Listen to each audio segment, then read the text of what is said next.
seman nakutungko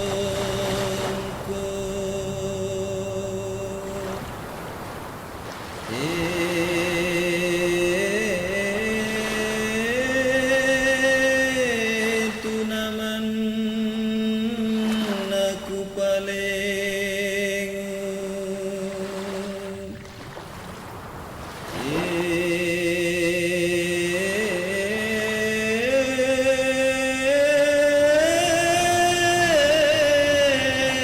aulian suluju harimon soma lelerapan.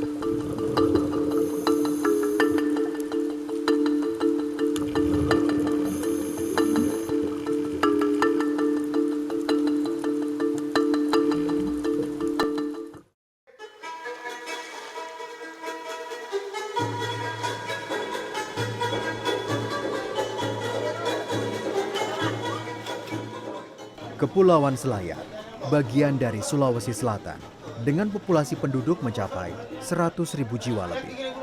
Penduduk Selayar rata-rata berprofesi sebagai petani dan nelayan, dua pekerjaan yang sudah ada sejak ribuan tahun lalu.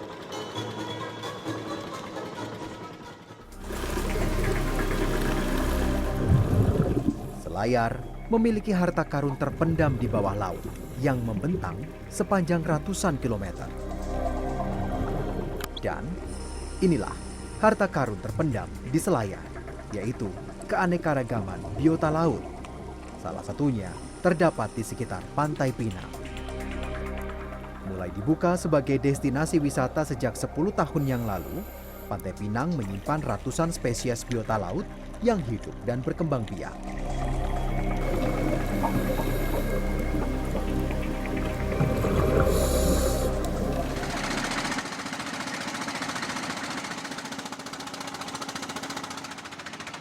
Lautan Selayar tampak tenang di bulan April.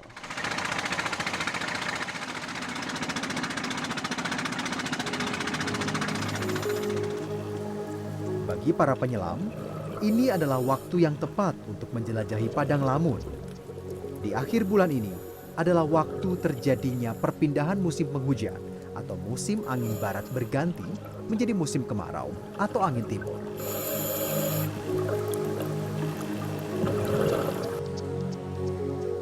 Di saat seperti ini, kondisi perairan Selayar sebelah timur tampak begitu tenang. Curah hujan berkurang, sedangkan ombak dan arus bawah laut tidak terlalu kencang. Ini memudahkan penyelam untuk turun hingga kedalaman 30 meter.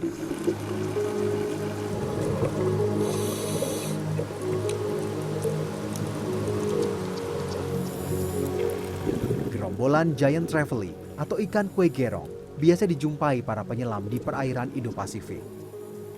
Untuk dapat melihat gerombolan ikan ini, biasanya penyelam harus turun hingga kedalaman 30 meter atau lebih. Tapi di Pantai Pinang, giant trevally dapat dijumpai hanya di kedalaman 18 meter.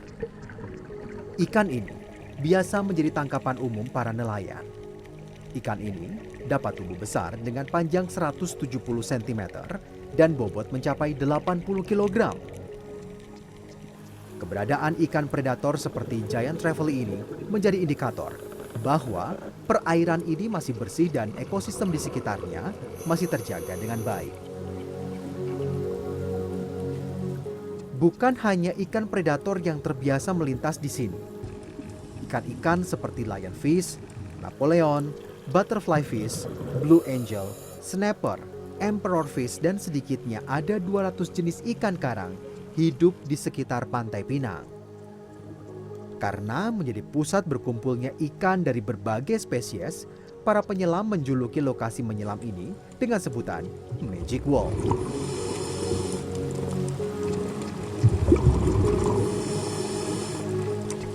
Yang intinya di tiap spot itu punya masing-masing spesifik ya. Jadi kalau di Pinang ini sendiri ada yang kita setiap tahun itu kita research ke situ yang namanya spot Magic Wall. Jadi Magic Wall itu punya spesifik yang unik. Kalau saya bilang unik karena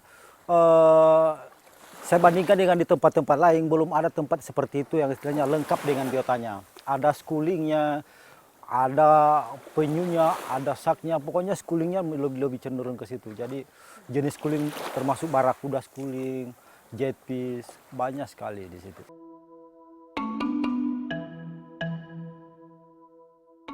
Sedikitnya ada 12 tempat menyelam di sepanjang Pantai Pinang. Dari 12 titik itu, dalam sehari penyelam hanya dapat turun maksimal di 3 titik.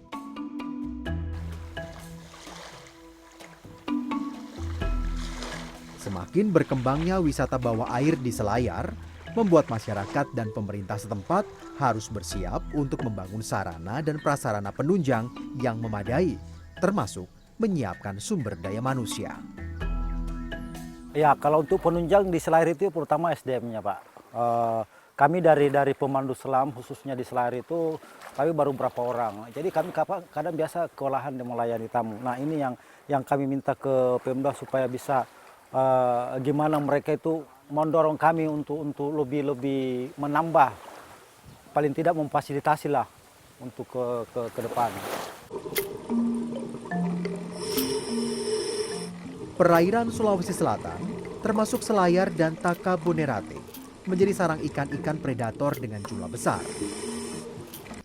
Salah satu predator lain yang menjaga ekosistem bawah laut Sulawesi agar tetap baik adalah hiu. Di perairan Sulawesi, hiu yang paling mudah dijumpai adalah hiu jenis black tip. Hiu ini menyebar dari Wakatobi, Selayar, hingga ke Takabonerate. Hiu sangat diperlukan sebagai penyeimbang ekosistem bawah laut, karena ikan ini hanya memangsa ikan yang sakit dan mati.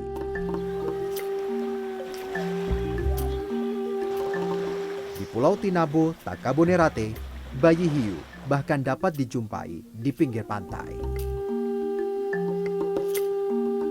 Jadi berdasarkan masyarakat lokal mengatakan di sini bahwasalnya dulunya mungkin boleh dikata hampir setiap pulau itu ada hiunya.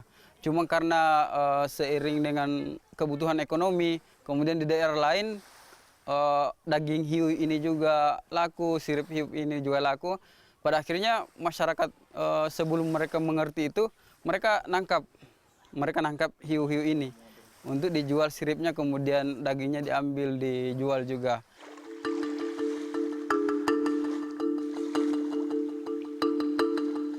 Pulau Tinabo adalah salah satu pulau yang berada di kawasan Taman Nasional Takabonerate.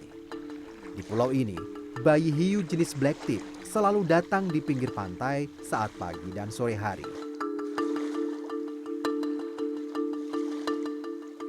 Uniknya, hiu ini hanya ramai di sebelah barat Pulau Tinabo. Sedangkan di sebelah timur pulau ini jarang dijumpai bayi hiu. Bawah laut di Kepulauan Selayar memang menyimpan kekayaan biota laut yang luar biasa.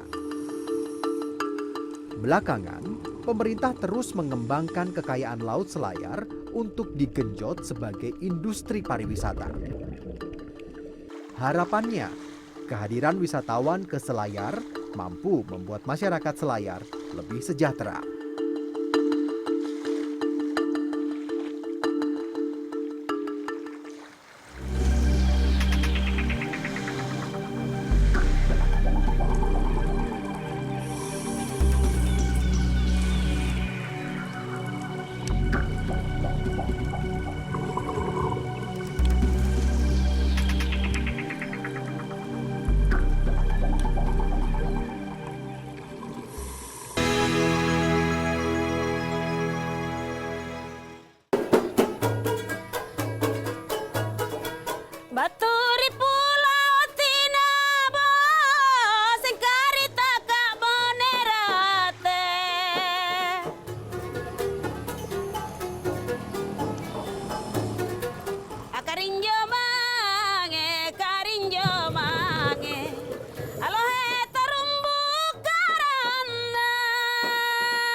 Perairan Selayar adalah rumah bagi ribuan biota laut yang hidup di dalamnya. Di pulau ini terdapat hamparan terumbu karang yang sangat luas. Inilah tempat bagi 295 ikan karang. Di sini juga terdapat 261 spesies terumbu karang.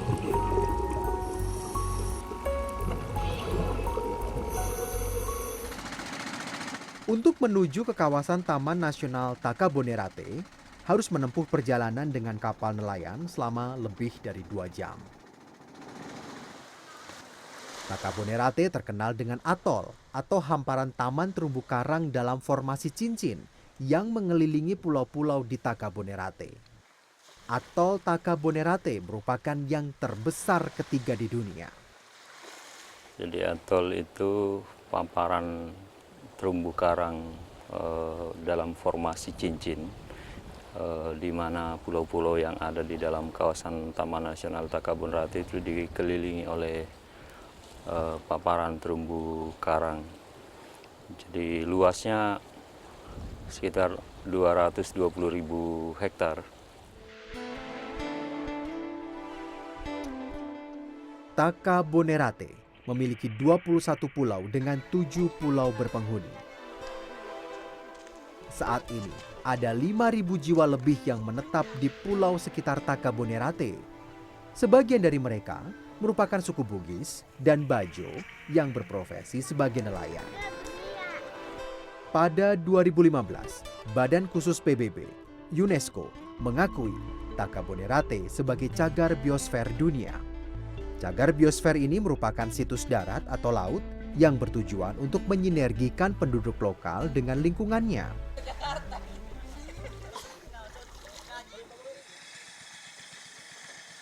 Keberadaan Taman Nasional Takabonerate menjadi benteng terakhir perairan Sulawesi Selatan dan Kepulauan Selayar dari ancaman perubahan iklim dan illegal fishing yang mengakibatkan ekosistem bawah laut terancam. Satu dasawarsa terakhir, perairan Indonesia mulai dihantui fenomena pemutihan terumbu karang atau coral bleaching. Ini merupakan akibat dari dampak pemanasan global. Fenomena ini telah terjadi di beberapa perairan di Indonesia, seperti Bali, Jawa, Selat Makassar, hingga Papua. Ya, jadi bleaching itu dipengaruhi karena kenaikan suhu air laut, di mana akan mempengaruhi pertumbuhan terumbu karang. Ketika ada perubahan suhu, terumbu karang ini akan mengalami stres. Semua biota asosiasi yang hidup di dalam terumbu karang kemudian akan keluar, sehingga menyebabkan terumbu karang mati atau putih. Biasanya dimulai dengan gejala terumbu karang menjadi putih, kemudian ketika pemanasan global ini berlangsung lama, maka terumbu karang akan menjadi mati, seperti itu. Matinya terumbu karang akibat bleaching dapat berpengaruh terhadap ekosistem yang ada di sekitarnya. Pada 2010, perairan Sulawesi Selatan mulai dilanda fenomena bleaching, tepatnya di Kepulauan Spermonde atau sebelah barat Sulawesi Selatan. Sedangkan di perairan Selayar, pemutihan terumbu karang baru terdeteksi setahun yang lalu sejak Dinas Kelautan dan Perikanan setempat rutin melakukan monitoring di sebelah barat Selayar. Jadi kami fokusnya di dalam 2 kawasan konservasi yang coba dibangun oleh pemerintah daerah. Ada kawasan konservasi perairan Pasigusung dan kawasan konservasi perairan Kauna Kayuadi. Nah, kami melakukan monitoring di 15 stasiun permanen. Jadi kami monitoring setiap tahunnya. Dan memang dari tahun 2014 ke 2015 ada peningkatan kondisi terumbu karang, tutupan karang semakin baik, tetapi kemudian terjadi global warming, pemanasan global yang ternyata mempengaruhi terumbu karang, sehingga pada hasil monitoring tahun 2016 terjadi penurunan yang cukup signifikan terhadap kondisi terumbu karang, termasuk persentase tutupannya. Pemutihan terumbu karang adalah ancaman serius yang dihadapi perairan Selayar saat ini, termasuk juga perairan Indonesia. Sebab, tidak ada cara untuk menghentikan fenomena ini, kecuali dengan mengubah pola hidup manusia menjadi ramah lingkungan.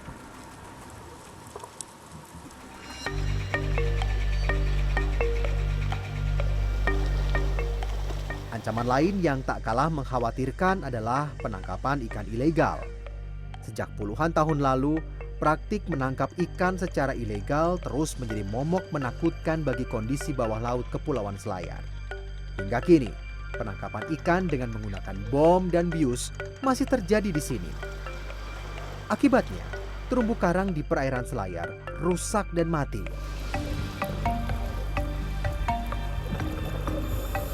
Sedangkan, dampak lain yang ditimbulkan adalah terganggunya ekosistem bawah laut Selayar. Hal ini membuat ikan-ikan kecil tidak dapat berkembang biak secara sempurna. Taka Bonerate sebagai taman nasional mempunyai fungsi untuk menjaga stabilitas ekosistem bawah laut Kepulauan Selayar yang sebagian telah rusak akibat illegal fishing. Jadi yang kita upayakan adalah melakukan upaya-upaya perlindungan khususnya untuk kegiatan-kegiatan yang menurut undang-undang merupakan kegiatan yang dilarang, misalnya menangkap ikan dengan menggunakan bom, menggunakan bius.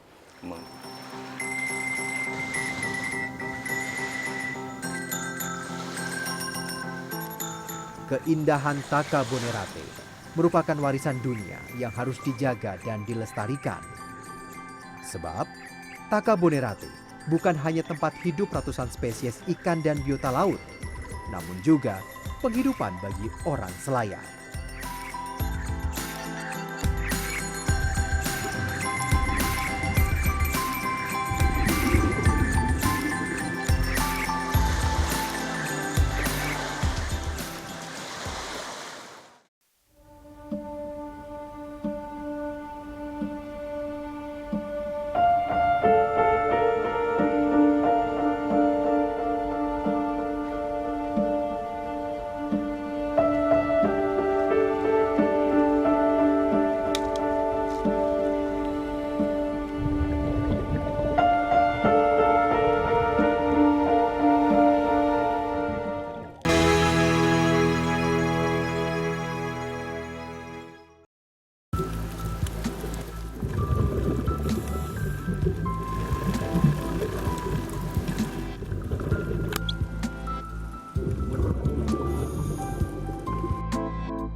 Penangkapan ikan secara ilegal menggunakan bom dan bius berdampak buruk bagi perairan Selayar.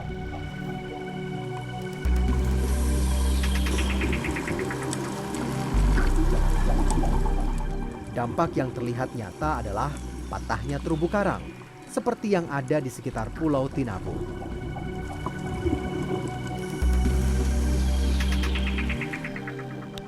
Petugas Taman Nasional harus melakukan transplantasi terumbu karang untuk menghidupkan kembali karang-karang yang sudah hancur akibat pemboman. Selama ini bibitnya kami masih ambil dari alam karena memang sebelumnya belum ada transplantasi yang kita bisa ambil F1-nya begitu. Nah, setelah sampai di lokasi pengambilan bibit, kami turun pakai alat diving. Setelah itu sampai di bawah kita cari karang yang sudah patah biasanya, sudah patah tetapi masih ada patahan yang hidup dan masih memungkinkan untuk dijadikan sebagai induk. Perairan di sekitar Taman Nasional Taka Bonerate memang menjadi salah satu incaran para pelaku illegal fishing. Para pelaku bahkan tak segan melakukan pengeboman di laut dangkal di sekitar pulau-pulau berpenduduk.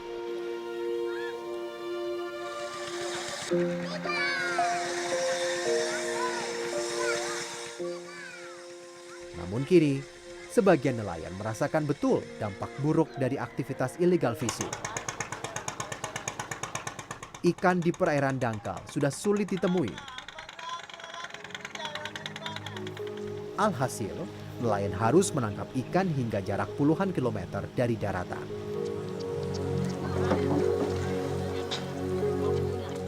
Simpson adalah salah satu mantan pelaku illegal fishing. Ia merasakan dampak dari apa yang dilakukannya selama puluhan tahun. Ya nampaknya itu Pak, karena kalau kita melakukan itu Pak, maka ikan-ikan yang kecil itu Pak akan habis. Karena walaupun ikan besar ada di situ, tapi kalau itu barang-barang itu sudah meladat, maka ikan yang kecil itu juga ikut mati. Nah, makanya itu bagaimana caranya mau berkembang Pak kalau ikan kecil yang mati. Nah, sedangkan itu ikan kecil mau dibesarkan. Dibayar cuma 3 juta, padahal kalau lagi banyak tamu, armada itu didaftarkan. Menyadari bahwa apa yang dilakukannya dulu dapat merusak laut, Simpson memutuskan berhenti dan membentuk lembaga swadaya masyarakat bernama Forum Peduli Laut. Simpson bersama 21 rekannya kini aktif menyuarakan stop illegal fishing. Dalam forum ini, Simpson dan teman-temannya sesama nelayan membagi tugas. Ada yang bertugas menemani Simpson berpatroli, ada juga yang bertugas melakukan sosialisasi kepada warga untuk tidak membeli ikan hasil tangkapan illegal fishing. Siang ini, Simpson ditemani seorang anggota Forum Peduli Laut akan melakukan monitoring di sekitar perairan Latondu dan Rajuni.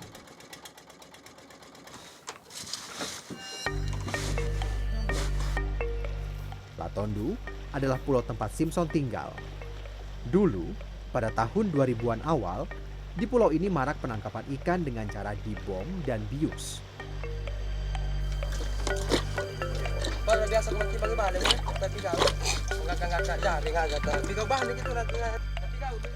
Sebelum melakukan monitoring, Simpson mengecek terlebih dahulu keramba miliknya.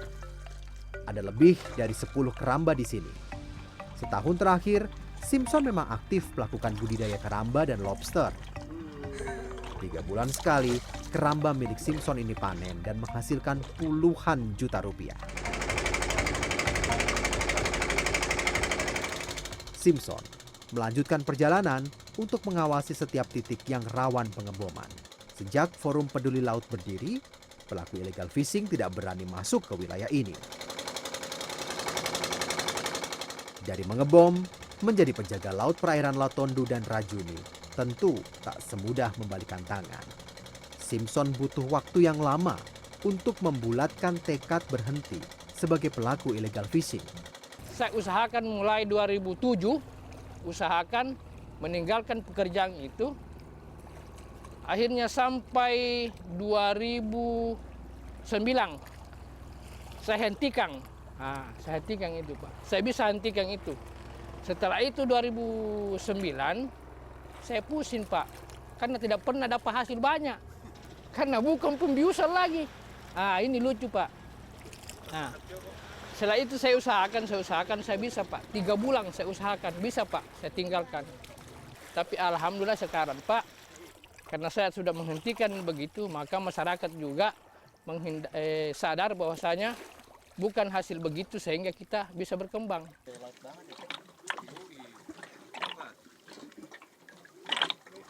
Kini, Simpson benar-benar berhenti. Dirinya beralih profesi sebagai penjual ikan segar hasil dari keramba miliknya. Dan ini menurutnya jauh lebih menguntungkan.